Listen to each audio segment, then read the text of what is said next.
The defender, River Ahmad is in difficult, katanya. Kata komentator MotoGP, gua dalam posisi yang sulit karena masih ada di bawah Peko. Tersisa 2 race lagi dan kita berangkat ke Portugal. Ini track yang sangat tricky. Gua nggak begitu suka sama tracknya karena banyak gelombang-gelombangnya di tiap sektor itu yang membuat gue kesulitan. Di sini gue berbicara dulu dengan para mekanik. Seperti biasa, mekanik menanyakan apa yang harus dikembangkan atau sudah cukup untuk musim ini. Tapi gue rasa untuk musim depan motor ini butuh pengembangan di ECU ya. Jadi gue barusan minta untuk mengembangkan elektronik lagi. Ada Morbidelli dan Alex Marquez mengomentari tentang gue. Ya gue respect saja lah sama mereka karena tidak pernah ada yang aneh-aneh ya dengan mereka terhadap gue. Dan untuk GP Portugal ini, terkadang cuacanya itu tidak menentu. Bisa hujan, bisa kering, bisa mendung ke hujan, bisa terang ke mendung atau hujan. Dan untuk kualifikasi kedua ternyata hujan guys. Sebelumnya di praktis itu gue melakukan latihannya dengan kondisi kering. Ya sudah jelas lah, kalian juga tahu kalau gue sangat lemah di kondisi hujan. Kecuali dikasih panjang putarannya baru gue bisa, karena gue harus beradaptasi dulu dengan kondisi track yang basah. Menggunakan motor kedua dengan settingan yang ala kadarnya, gue juga malas juga ya untuk mencari-cari karena kualifikasi itu waktunya untuk mencatatkan waktu terbaik yang gue bisa raih dan pembalap-pembalap lain. Dan untuk di run kedua, gue berhasil lebih cepat 1 detik dari sebelumnya ya, 1 detik kurang lah. Dan sementara ada di posisi kedua dengan 1:49.181. Ya dan hasilnya tetap masih jauh ya dengan Marquez, Pecco, dan Dijan Antonio. Gue harus puas ada di posisi ke-6. 47 ya tadi, lupa gue. Dan untuk sprint, karena sprint dilakukan setelah kualifikasi, jadinya masih dalam kondisi yang basah. Dan ini untuk lap terakhir, Pecco turun posisi dari posisi kedua dan gua hampir mendekati Pecco. Karena di sini gua harus finish di depan Pecco, kalau enggak ya poin gua lumayan menjauh lagi. Dan 3 tikungan terakhir menuju exit corner, Pecco melebar, gua masuk dan mendekat Pecco, dan gua di sini untuk memanfaatkan momentum keunggulan Yamaha ya di tikungan. Pecco sedikit melebar dan gua masuk dari sisi yang paling dalam dan berhasil menahan Pecco di jalur lurus dan sangat tipis melintahi garis finish ya. Dan ya gue jadi posisi kelima di belakang 2 pembalap pabrikan. Kasihan sekali Pecco ya, di akhir-akhir malah tersusul sama gue di tikungan terakhir. Aduh itu sakit hatinya pasti luar biasa. Dan lihat klasemen gua dengan Pecco sama persis poinnya. Wow, gila. Tapi mungkin gua unggul dari sisi kemenangan, jadi gua menyalip dia lagi di posisi pertama. Dan setelah sprint lanjut ke race dan syukur alhamdulillah race ini cerah. Ya walaupun ada kemungkinan mendung atau hujan, tadi bisa lihat cuacanya variabel. Ya gue berharap sih tidak ada hujan, dan gue lihat di situ ya kondisi cuacanya dari cerah ke mendung, jadi harusnya sih tidak ada hujan dan semua bersiap untuk melakukan start. Rivan Ahmad melakukan start sedikit telat, sayang sekali ya guys ya. Ini entah kenapa kamera itu selalu begitu kalau sudah lama bermain. Oke, masuk ke tikungan pertama, late braking dari Rivan, masuk dari sisi luar, masuk, nah cakep memanfaatkan celah yang ada. Dan sekarang Rivan ada di posisi ke-5, keempat, menyalip 2 pembalap. Dijia dan Morbidelli, Quartararo ada di depan, Pecco ada kedua, Marquez pertama. Oke. Di sini gue lupa menyalakan RHD ya guys ya, dan late braking di sini harus hati-hati karena bisa terjatuh, dan Dijia berhasil menyelip gue karena gue melakukan kesalahan sliding di bagian belakang karena terlalu keras pengeremannya dan gue tidak mengatur itu. Oke, Dijia mendekat, Marc Marquez ketiga guys. Wow, Pecco semangat sekali ya. Sepertinya dia sangat-sangat terpicu dengan gua yang cepat ya untuk membalikan keadaannya. Oke, di sini harus sangat hati-hati, kalau tidak ya bisa jatuh. Dijia kembali masuk dari sisi dalam, gua hampir saja menabrak Dijia karena ada Willy ya di bagian situ. Masuk dari sisi dalam, agak sedikit melebar, Dijia hampir saja menyalip lagi dan gua berhasil menahan Dijia walaupun sedikit ada tabrakan dari Dijia dan mendorong gua. Harusnya itu terkena peringatan ya dari stewards karena DJ itu sangat agresif barusan. Oke, masuk di keunggulan Yamaha, masuk dari sisi paling dalam, menyalip Marc Marquez. Pecco sudah dari kedua, gue gak fokus. Pecco dari kedua. Quartararo mantap sekali, tapi sayang sekali kecepatan Ducati sangat luar biasa. Dan late braking dari Marc Marquez ya, gila sekali. Terlalu cepat untuk memasuki sudut tikungan guys, jadi terjatuh. Untuk saya ada rewind, masih ada kesempatan untuk memperbaiki kesalahan. Masuk dari sisi paling dalam, keunggulan Yamaha terlihat jelas di tikungan. Oke, agak sedikit melebar dan Marc Marquez sedikit menyentuh. Tidak, Marquez langsung menyerep dengan agresif dan Rivan tidak menyalakan lagi RHD di sini, jadi agak telat akselerasinya ya. Dan Marc Marquez late braking dari Marc Marquez dan Rivan melakukan sedikit kesalahan, jadinya agak menjauh lagi dari Marquez. Quartararo tumben sekali dia gacor ya, bisa mengalahkan Pecco, padahal Pecco lagi semangat-semangatnya loh gitu. Oke, Apex menuju exit corner dan di sini harus hati-hati pembukaan gas ya karena kalau tidak wheelie-nya luar biasa guys ya, jadi kayak Jack Miller nanti gua.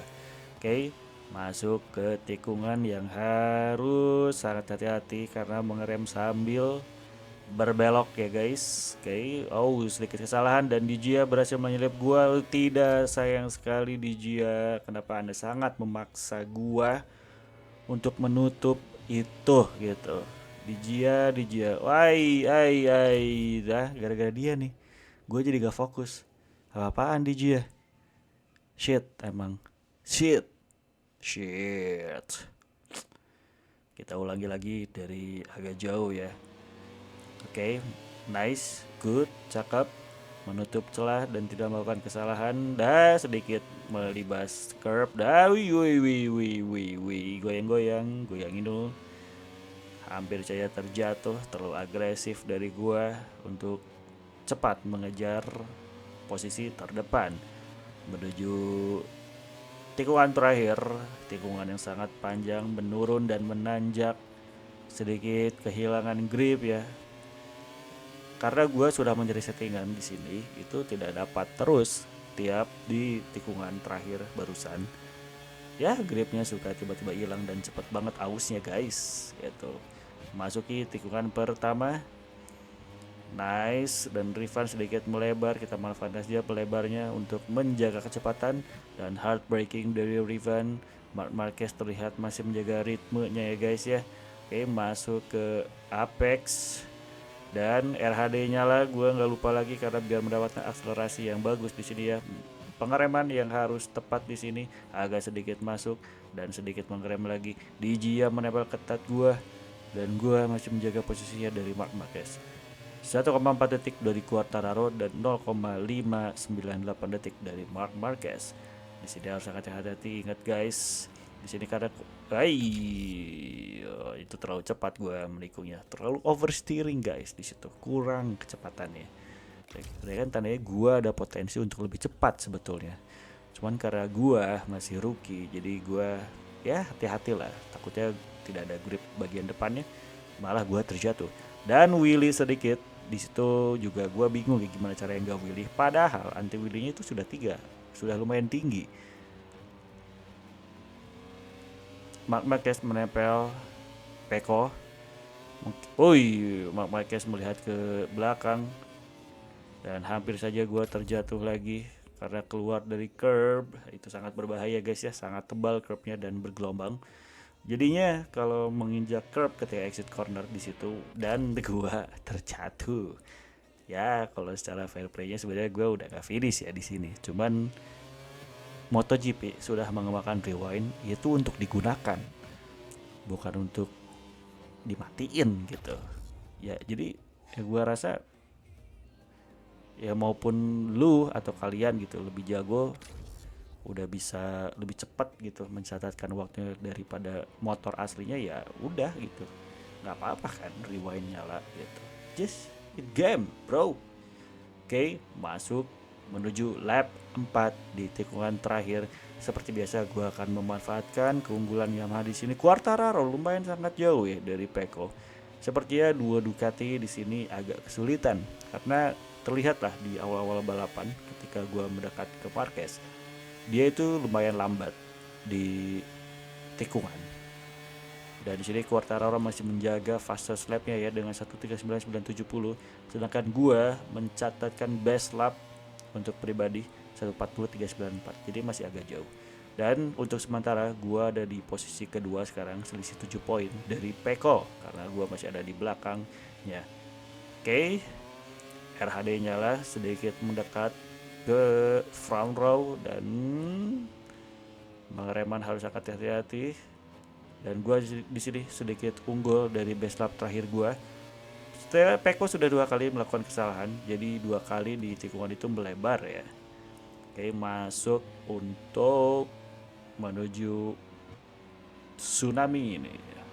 Gue sebutnya track tsunami ini, dari atas langsung menuki ke bawah dan sayang sekali guys itu wheelie-nya Jack Miller, coba ngapain kan?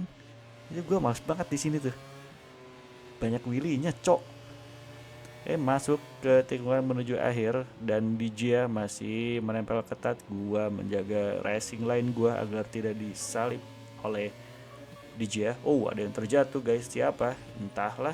Mungkin ada di atas 10 besar. Oh, Alex Rins. Alex Rins sayang sekali terjatuh dengan motor enduro Pertamina-nya ya. Padahal itu sangat bagus loh Ducati. Kenapa dia tidak memanfaatkan itu gitu.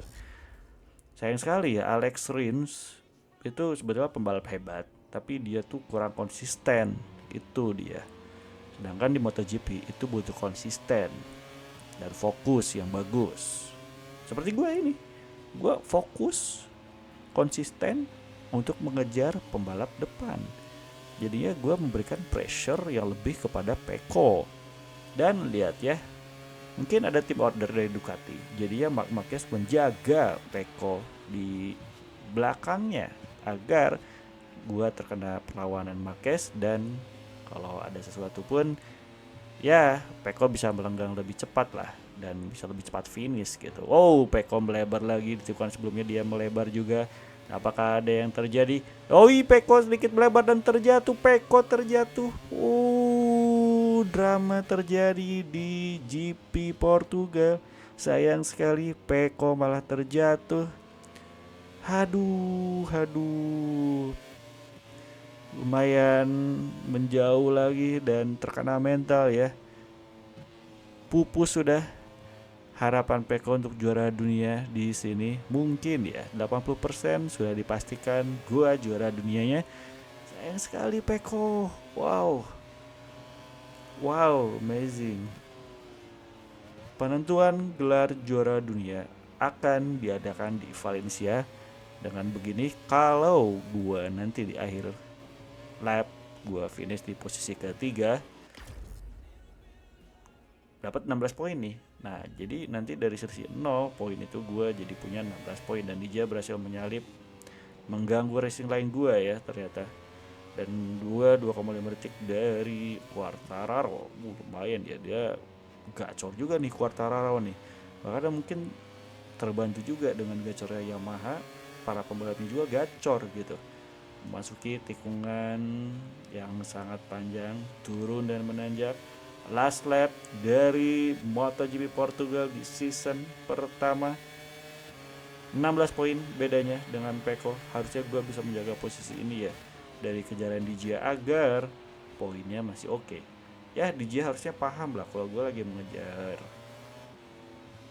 gelar dunia, jadi tolong dibantu tim ordernya. Dan Mark Marquez sedikit melebar mengikuti jejak Peko, dan apakah dia terjatuh di sini? Tidak, sayang sekali guys. Dan RAD nyala, ban bagian kanan belakang itu sudah sangat habis guys, kalian bisa lihat sendiri di layar. Lihat, habis banget cok, gila.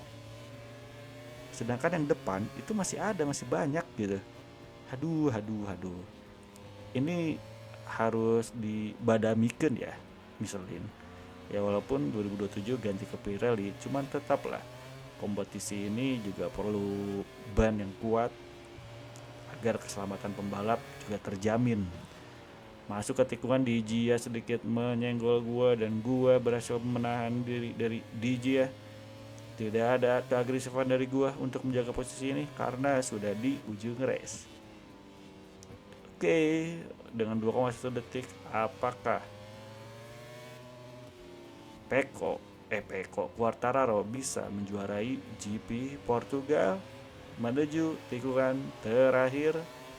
Dan semoga saja tidak terjatuh dan aman sekali menuju exit corner dan menuju garis finish. Rifan Ahmad menjaga podiumnya di Portugal, dan sayang sekali Peko malah terjatuh, memberikan kesempatan gua untuk lebih jauh selisih poinnya. Selisih 1,9 detik dari Quartararo dan 1,2 detik dari Marc Marquez. Mantap sekali Rifan Ahmad. Gila. Pressure itu dapat itu kepada Peko. Jadi Pekonya sudah 2 kali melebar, jatuh, udah kena mental tuh. Oke, segitu saja untuk GP Portugal. Sampai bertemu kembali di next video. Bye bye.